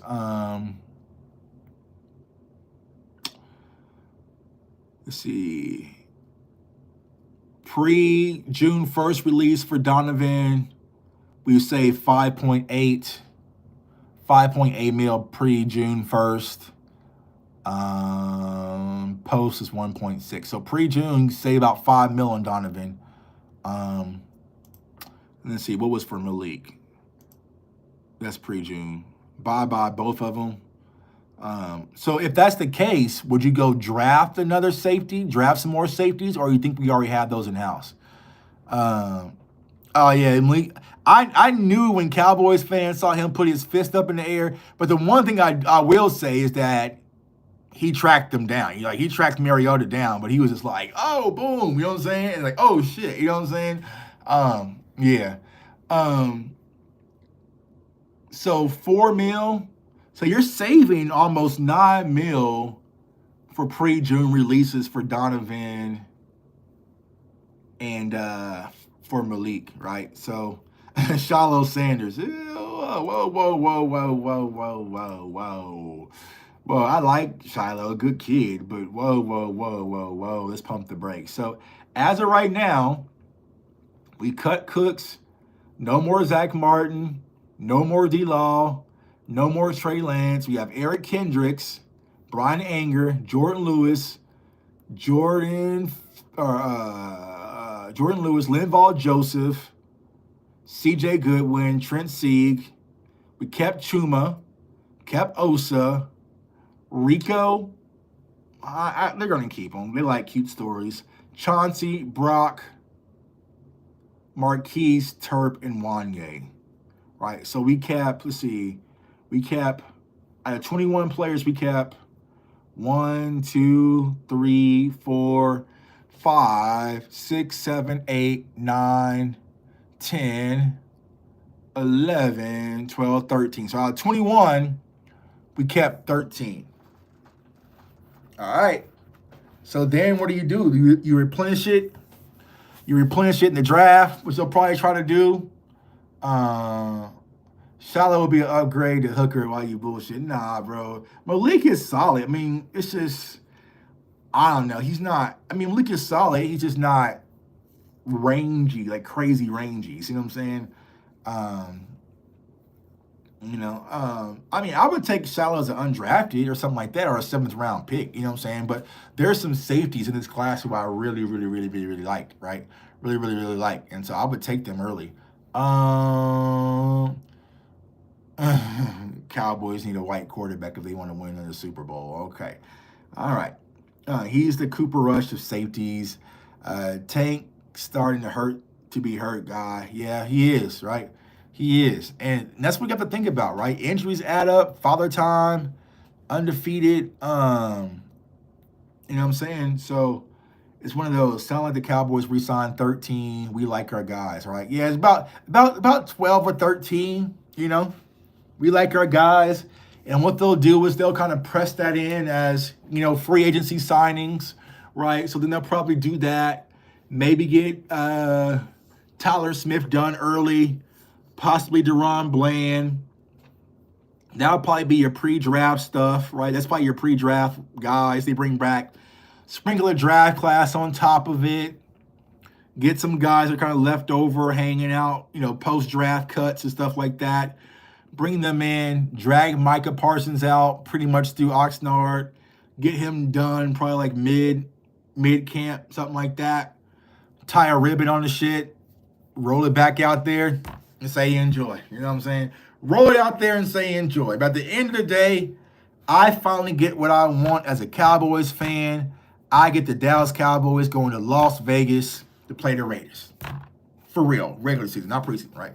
I get the Cowboys and Raiders. I'm gonna go out there and have fun, right? Hopefully it's early in the season. My wife's already talked, so we go into that game, right? We probably gonna throw a big event. I already talked to Dez. We throwing a big tailgate party out there for Cowboys versus Raiders. Also one for the Chiefs. Yeah, I don't know. We're just gonna go out there and have fun. We're gonna go out there and have fun. You know what I'm saying? Like, there was a fun situation where I used to play my youngest son, Jalen, J Tuck Jr., right? In video games. And I used to beat him on his Twitch channel, you know what I'm saying? And I would beat him on his Twitch channel, and he would say, I don't care if I lost as long as I have fun, though, because he was kind of hurt. You know what I'm saying? He was hurt. He was hurt because he was getting his ass beat on his Twitch channel in front of all his school friends, right? But he was like, I don't care. I still have fun, right? That's how I'm going to be moving forward with the Cowboys. You know what I'm saying? Like, yeah, we lost. Yeah, we lost to the Chiefs, but I have fun. You know what I'm saying? I got to get back to just having fun. Like, I went to 2 games this year, which is a low for me. You know what I'm saying? 2 games. Mama Tuck went to the Washington game by herself. But I went to 2 games this year. Right? 2? Yeah, 2. Houston and Baltimore, right? So it's just like I missed out on that stuff. You know what I'm saying? I missed out on being with my guys, Mike tagging them and tailgating and having fun. I missed out on that because it just wasn't worth wasting money going. You know what I'm saying? Like, you have to be smart and reasonable. It's like, there's no point in me wasting money to go see Cooper Rush and them. You know what I'm saying? So, I really want to get back to just enjoying Cowboys football, back to having fun. DMV and Rome can talk about when we were out there last year for the Philly game. like how crazy and fun that had. And Koye pulled up, and Boss pulled up, and Law pulled up, and all of us were out front tailgating, having a good old time. Like that shit was just a vibe. You know what I'm saying? So I want that again. You know what I'm saying? I want that again. I'm trying to be miserable and dealing with colorful charts and all sorts of shit and hating stuff on Twitter. Like I'm done with that. You know what I'm saying? Savion Williams, wide receiver, TCU. We'll talk about Savion. I see a lot of y'all talking about Savion, but don't sleep on Jalen Royals, wide receiver out of Utah State.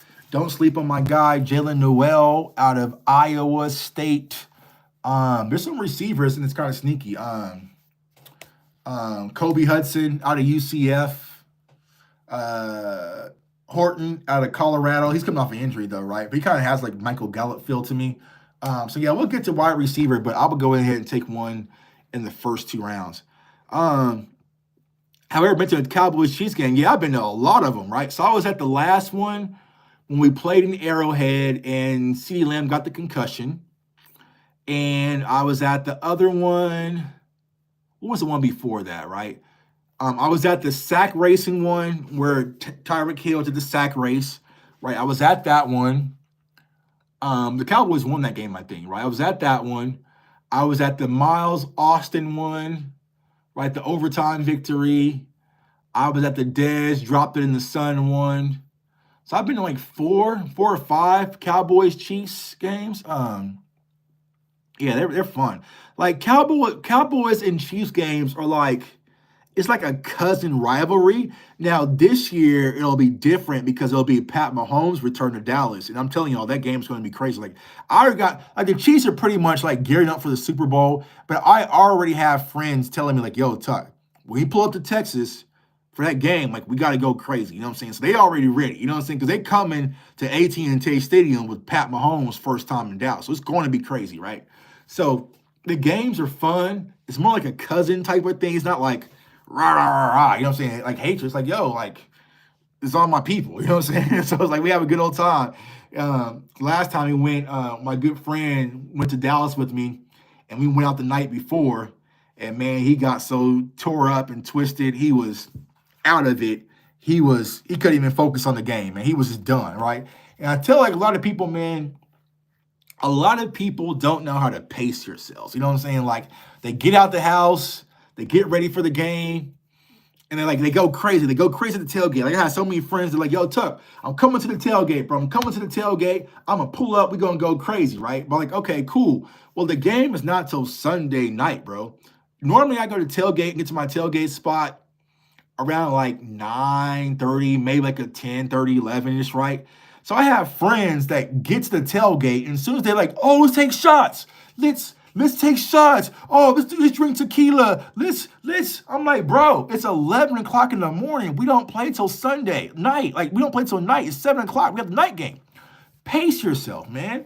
And then I see some of my friends around like 1 o'clock, 1:30. Man, I'm kind of tired. Like, yeah, bro, you came out there and went crazy, bro. Like, you went crazy way too early. I told you, pace yourself. You know what I'm saying? Like, pace yourself, bro. We had all day. You know what I'm saying? So it's happened so many cases and time. Yeah, bro, Devin. Like, Devin went too hard the first night in Vegas. Like, I know the way to survive Vegas is the first night, go slow. Because if you go crazy the first night, you're done. Like my wife has learned that lesson. Like everyone learns that lesson. If you get to Vegas, bam, it's Friday night, and you go, you're done. You're done, donezo, right? Especially in the summer when it's hot, you're done, right? Get to Vegas on Friday. You can go up a little bit, right? But don't go up too crazy. But pace yourself. And if you're flying back on Sunday, then Saturday night, you go crazy. You know what I'm saying? But people don't know how to pace themselves, man. And they end up crashing out, burning out too early. Like last year, the Super Bowl in Vegas, I had so many friends. They came up and they was out. You know what I'm saying? They was out. Me and Deb might pull to the Benavides card, man. My wife's coming with me. So I fly in. I haven't got my confirmation back from PBC, but I fly in Wednesday night or Thursday morning. I get there Thursday morning. cover. But the thing about boxing, right? This is what I love about boxing. Like their stuff is like that. You know what I'm saying? So it might be like, yo, Tuck, we need you to cover the fight on conference and stuff on Thursday and Friday, right? But it's like I might get to the event like 1 o'clock. The fight coverage is like from 1 to 3, and then we're done for the day. You know what I'm saying? So like Thursday it'll be like 1 to 3, and then Friday it'll be like noon to like 1:30, and then we're done, right? You know what I'm saying? So it's like I love boxing. It's not an all-day thing. Like football, like the Super Bowl media row, that is all damn day. Like I was literally in media row from like, well, I had to Uber, right? But it's like I was in media row almost from like 8 a.m. Well, no, because I had to be early. Like so the interviews I got when I like interviewed like the team players and stuff, I had to go to the team hotel to like interview like the 49ers and for the Chiefs, right? So I had to be at the buses at 6 a.m. before the buses took off. I stayed at MGM. Everything was at the convention center. What the heck? Mandalay Bay, right? Was it Mandalay Bay? Yeah, Mandalay Bay, right? Convention center, right? So I had to shuttle down there, or I had to take an Uber down there. So really, I had to be up about 4 a.m., 5 a.m., right? So I had to be there early to get on the shuttles because if not, you miss it, right? So I was there getting the shuttle. I would go to the hotel. So get to the hotel probably like 7:30, interview players from 7:30 to 8:30, get back, drop us off at Media Row. I'm there at Media Row from 9 o'clock all the way to almost like 6 p.m., 7 p.m. Central, right? Get back to the hotel, depends on the evening. Like, so I was scrambling like all damn day, Media Row in Vegas. Like, I really sat down. I remember the first day I got there, my mom's was there, went to her hotel, changed, put my suit on, went through Mandalay Bay. And the crazy thing I know about Vegas, you ever been to Vegas, right? You walk into a hotel, it's not like, oh, okay, you're looking for the convention center. It's right here. Like, it's not that. Like, you walk into Mandalay Bay, they're like, okay, the convention center, okay, you got to go this way. You got to go to the food court. Like, you got to walk. It's a lot of damn steps. And I had equipment on my bed. I was like, I'm tired, bro. And I was trying to be cute in like dress shoes. I'm not doing that no more, right? So by the time I got to Media Row, I'm just like, I'm exhausted, y'all. But then it's just like, everything was moving. So everyone was walking around getting interviews. Like, so you're on the go. So I was on the go nonstop that Tuesday once I got there. Got back to my hotel room like 8 o'clock. Changed, went downstairs to have some food, right? And then like some of the guys I kind of knew, like, oh, let's come to the casino. So we stayed up and gambled to like 2:33. 2:33, went back to my hotel room.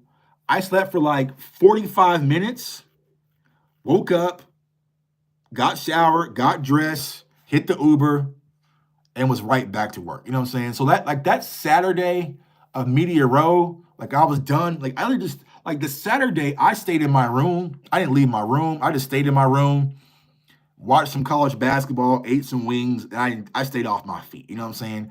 And then the Super Bowl on Sunday, bro, when you got the Super Bowl, it's like impossible to find an Uber. It's impossible to find a shuttle back to your hotel. So there was like this like stretch limo outside, like the gas station, right? And he was like, anyone need a ride? We need a ride? I was like, how much? He was like, 180, right? He's like $180 for this ride. And honestly, like where the Raiders arena is, stadium is not far from the strip, but I just wasn't walking right. But it was so much traffic. He was like 180. I was like, bro, you win. You win. You got me. Get me in this car. Get me off my feet. Get me back to my hotel and get me up out of Vegas. I was in Vegas from Tuesday to Monday, right? It was a long time in Vegas.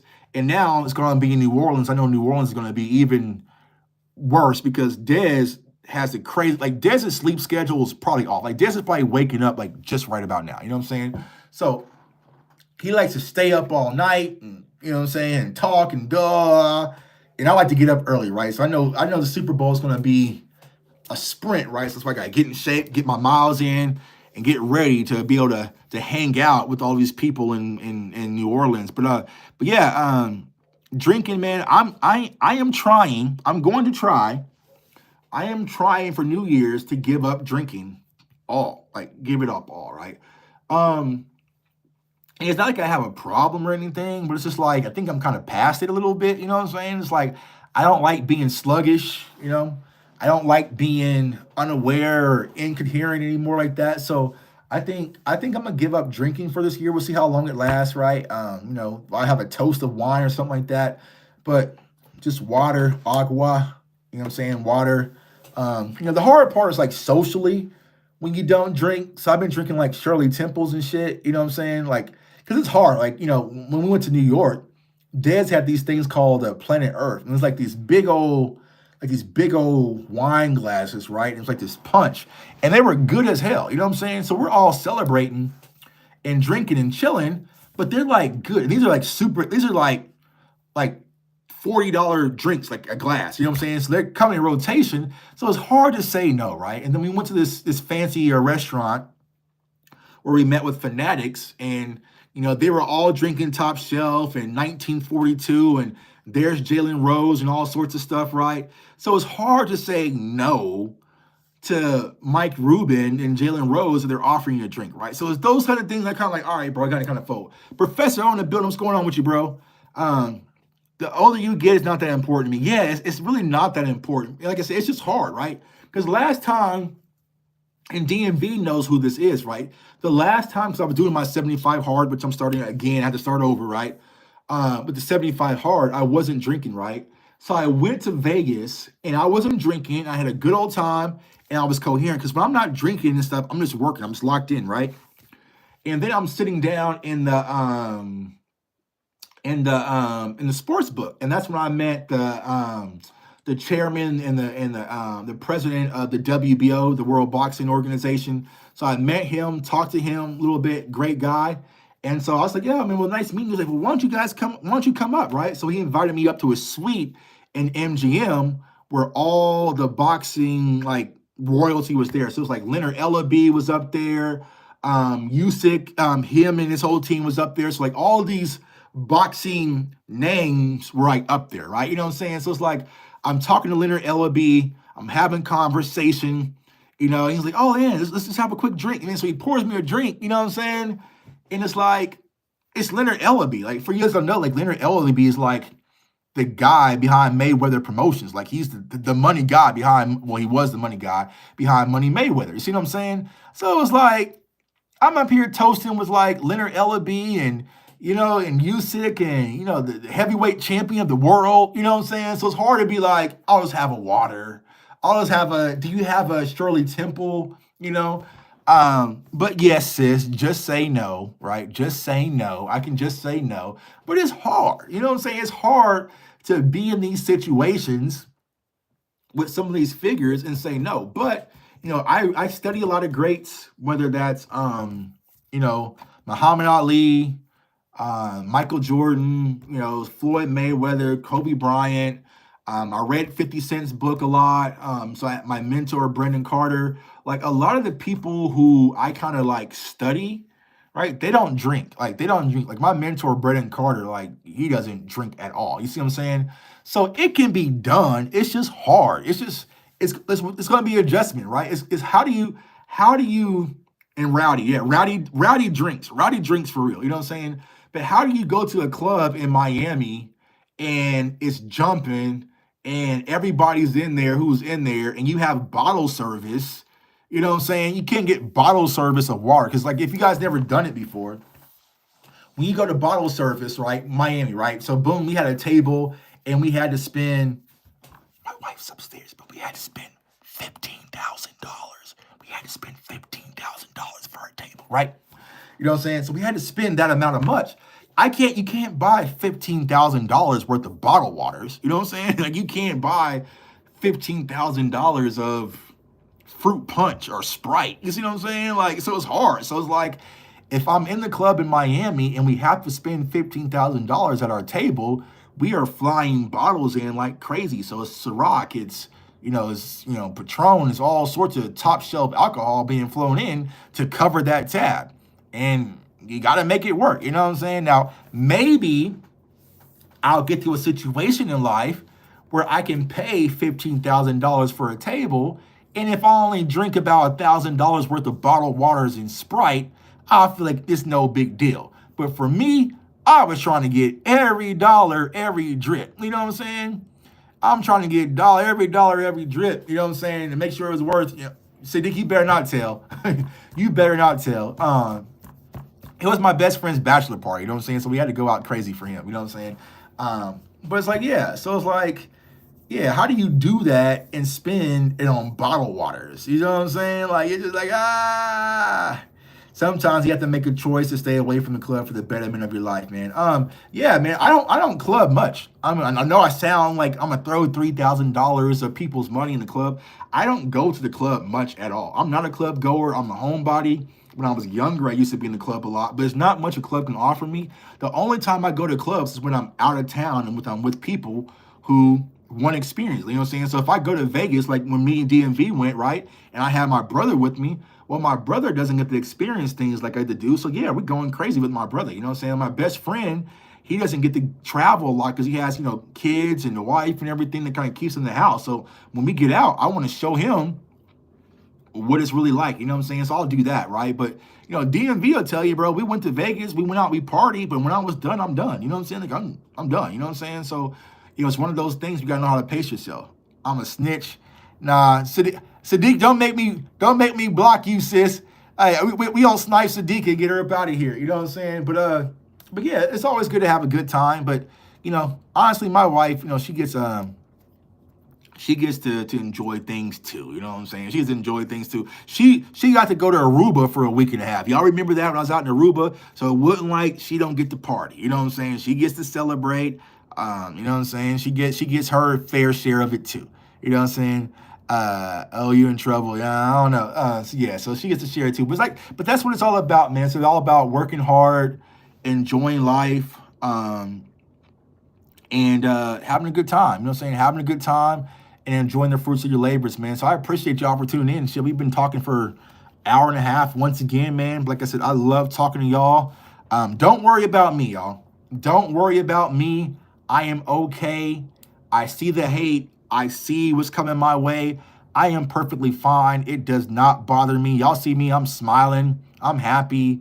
You know what I'm saying? I'm good. You know what I'm saying? I'm about to go upstairs and get a taco. You know what I'm saying? Get a taco or two. You know what I'm saying? I might chill a little bit out. Play a little bit, video games, locked in a few sports bets. So I'm good, man. So I want everyone to let y'all know I'm in good spirits, man. I see the hate. I see the stuff coming my way. Shout out to Taco Charlton, right? Oh, it is Taco Tuesday, right? Taco Tuesday. But I'm always in good spirits. Like, I think a lot of people see me on Twitter and be like, oh, Tuck is mad. I am good, bro. I am good. I am living my best life. I am happy. I'm happy for you guys. I'm grateful for you guys. I've kind of told you guys, but I can show you guys, so this is something I do every day. This is my journal. So every day I come in and I journal, you know what I'm saying? So make a list of everything that you're grateful for. So I write in my journal, work in my journal every day. I'm drinking my water. I'm making my investments. I'm locking in my sports bets. I'm doing content. Actually, I'm doing like 4 things at the same damn time. I am not stressed. I am not pressed about nothing, right? I am not stressed, pressed about nothing. I am blessed. I am blessed. And I am honored to be able to live the life that I live. And like I said earlier with my dog Rome, I do what makes me happy. I do what makes me happy. I'm doing content right now with the people that I enjoy doing content with. I talk and associate myself with the people I enjoy associating myself with. And I don't have to subject myself to anything. I really don't. You know what I'm saying? I really don't. Love it or hate it, whatever. I'm not going anywhere. I'm not going anywhere. I'm continuing to do what I do, continue to do what I enjoy. If you love my takes, then love it. If you hate it, keep scrolling. But nothing is going to stop. And that's why I want to really drive home to a lot of people. You're kind of wasting your time. Nothing's going to stop, right? Now, I might stop being on Twitter, but that's not because you're making me stop being on Twitter. It's because I want to stop being on Twitter because it's not profitable to me anymore, right? But for the most part, you're not stopping anything. If I make a decision to stop doing something, it's because I choose to do so, right? So like I said, I want you guys to really, really, really appreciate and own in on your power of your independence. Your voice matters, like Boss Cowboys always preaches, man. Don't let people suppress your voice. Don't let people buy your voice. You stay true to who you really are, and you do what makes you happy, and we'll all sort it out at the end, man. So it's your boy J Tuck. Comment, like, subscribe. Love going live with y'all, man. I love talking to y'all. We'll go live again in the morning. We might start going live at noon, So like I said, I can multitask. I don't have to be in the studio. I have like 4 monitors. I have 3 monitors right here. Got my laptop, got my iPad. I got all sorts of stuff right here. Studio's right there. Just sitting in my office, killing 3 birds with 1 stone, man. Like I said, I appreciate y'all support, man.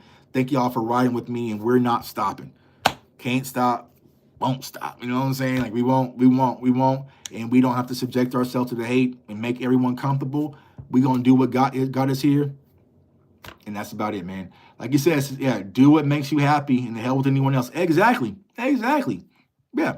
That's it, man. Sin City Cowboy, appreciate you, my dog. I will actually be out there in Vegas, like I said, in 2 weeks. So I got to go to Dallas. So I will be in Dallas next weekend.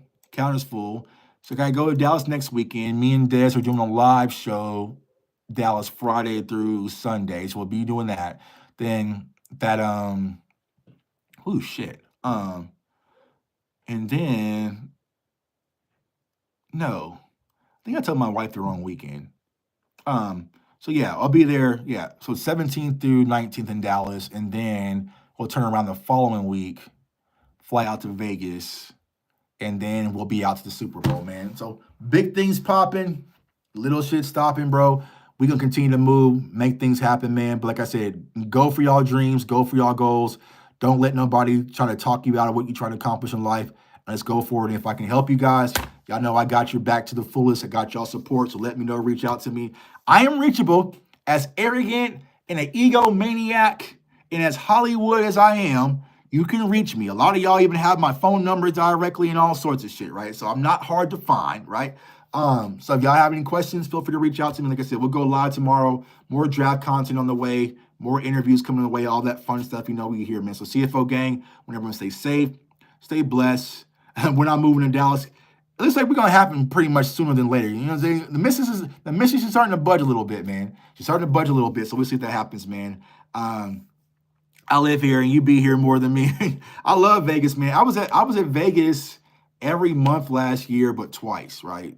I think it was like 2 months I wasn't in Vegas. I was in Vegas literally every month last year, man, which is crazy, but I love Vegas, right? It's always been my little spot. Always my little getaway spot. Like sometimes, back in the day when I was bored on a Friday, instead of going to the club here in Kansas City, I would just fly to Vegas and go to the club there and come back home on Sunday, right? So love Vegas since I was a kid. I almost went to UNLV. I wanted to go to UNLV, didn't work out. Probably for the best. Yeah, I love Vegas, man. It just gives you life, right? Just being out there, the energy, the people. I love it, man. Love it. But I will say this, South Beach is starting to creep up, man. But Vegas is hard to compete, man. I love Vegas. I love the lights and glitz and glamour, man. So appreciate y'all. Stay safe, stay blessed, stay encouraged. Go Cowboys. Peace.